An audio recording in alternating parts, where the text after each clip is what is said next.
కృష్ణ కావచ్చు, అటు గోదావరి కావచ్చు. నీళ్లు లేకపోతే మనకు బతుకు లేదు.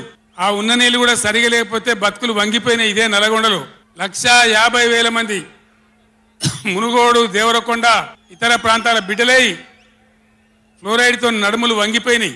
చివరికి ఈ జిల్లాలో ఉద్యమకారులందరూ కలిసి ఆ ఫ్లోరైడ్ ఎఫెక్ట్ అనే బిడ్డలను తీసుకుపోయి ప్రధానమంత్రి టేబుల్ మీద పండబెట్టి, అయ్యా మా బతికిదంటే కూడా ఎవడు పట్టించుకునే వాళ్ళు లేడు. ఆనాడు పార్టీలు లేవా, ఎమ్మెల్యేలు లేరా, మంత్రులు లేరా, ఎవడు పట్టించుకోలే. నల్లగొండలో బీఆర్ఎస్ ప్రభుత్వం వచ్చిన తర్వాత జీరో ఫ్లోరైడ్, నల్లగొండ ఫ్లోరైడ్ రహితంగా చేసిందే బీఆర్ఎస్ గవర్నమెంట్, బీఆర్ఎస్ పార్టీ. అక్కడ ప్రజలు నడితే చెప్తున్నారు. ఇలా ఇంతకుముందు మాకు కాళ్ళు గుంజుతుండే, పెద్ద ఇబ్బంది అవుతుండే, నడుములు గుంజుతుండే, భగీరథ నీళ్ళు వచ్చిన కాడి నుంచి ఆ బాధలు పోయినాయని చెప్తున్నారు.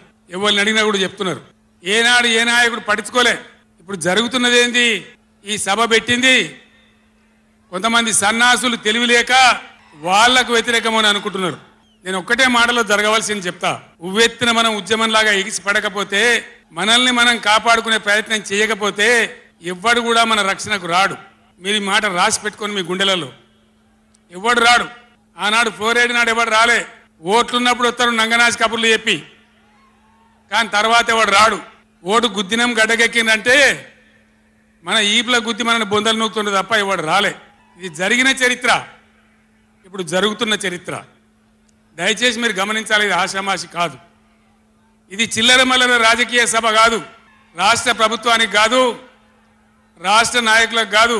ఇలా నీళ్లు వంచడానికి సిద్ధంగా ఉన్నటువంటి బ్రిజేష్ కుమార్ ట్రిబ్యునల్కు కానీ, కేంద్ర ప్రభుత్వానికి కానీ, కేంద్ర నీటిపారుదల మంత్రికి కానీ, మన నీళ్లు దొబ్బిపోదామనుకునే స్వార్థ శక్తులకు కానీ ఒక హెచ్చరిక. ఈ నల్లగొండ చలో తెలగొండ నల్గొండ సభ ఇది ఏ ఒక్కరికో, ఒక వ్యక్తికో, కొద్ది మంది గురించో, పిటికడి మంది గురించో సభ కాదు.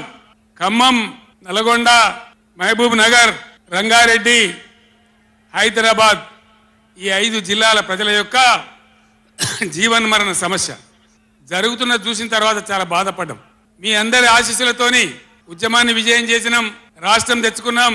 మీ అందరి దీవెనతోని 10 సంవత్సరాలు ఈ గడ్డను నేను పరిపాలన చేసిన. నేనేం తక్కువ చేయలే.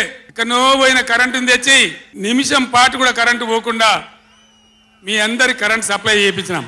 ప్రతి ఇంట్లో నల్లా పెట్టి మంచినీళ్ళు తీసుకొచ్చుకున్నాం.